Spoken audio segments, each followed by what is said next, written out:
আসলে কঠিন করে বলাটা খুব সহজ, কঠিন কথা সহজ করে বলাটা ইজ ভেরি টাফ।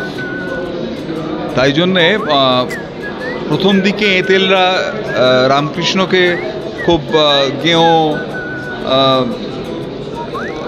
এইভাবে সরিয়ে রেখেছিলেন, কিন্তু পরে বুঝতে পেরেছেন। সৌমিত্র চট্টোপাধ্যায় মৃত্যুর বছর তিনেক আগে আমায় বলেছিলেন, কথামৃতটা পড়ো, কত কঠিন কথা কত সহজ করে বলা।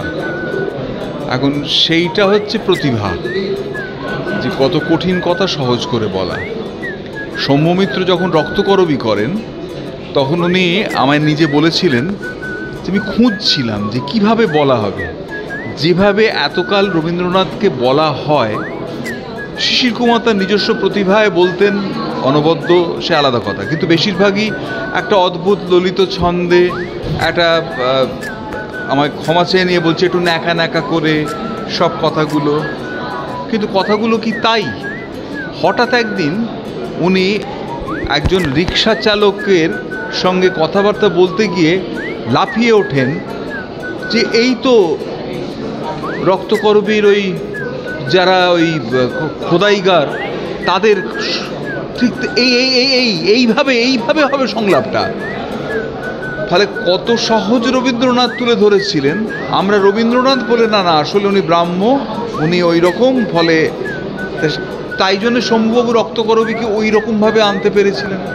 আমার মনে হয় থিয়েটারের এখন যে অবস্থায় আমরা এসে পৌঁছেছি এবং চারিদিকে যেরকম আমাদের থিয়েটারের প্রতি যে বলাতে এক ধরনের অবজ্ঞা দেখছি, এবং গোটা শিল্প সংস্কৃতির যে অবস্থা ভারতবর্ষ জুড়ে, সমস্ত শিল্প সংস্কৃতির যে প্রতিষ্ঠানগুলো আমরা শুনছিলাম এই আলোচনা করতে করতে, সেগুলো যেন হাবিব তানভীরকে নিয়ে সঙ্গীত নাটক একাডেমির কিছু নেই।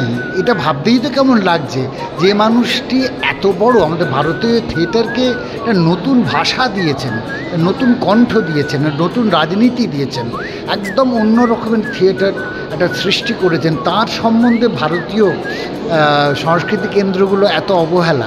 তার মানে এখন দেখা যাচ্ছে যে হাবিব তানভীরকে নিয়ে আমাদের আবার কাজ করতে হবে, এবং যেহেতু মঞ্চের সমস্ত রকমভাবে আমাদের সাহায্যগুলো সরিয়ে নেওয়া হচ্ছে, থিয়েটার করা ক্রমাগত মুশকিল হয়ে দাঁড়াচ্ছে। ফলে হাবিবের যে সিম্পলিসিটি এবং মিনিমালিজম, প্রায় ফাঁকা মঞ্চে, নিরাভরণ মঞ্চে শুধু অভিনেতার আর্টকে ব্যবহার করে সেই জায়গাটা ক্রমাগত জরুরি হয়ে যাচ্ছে।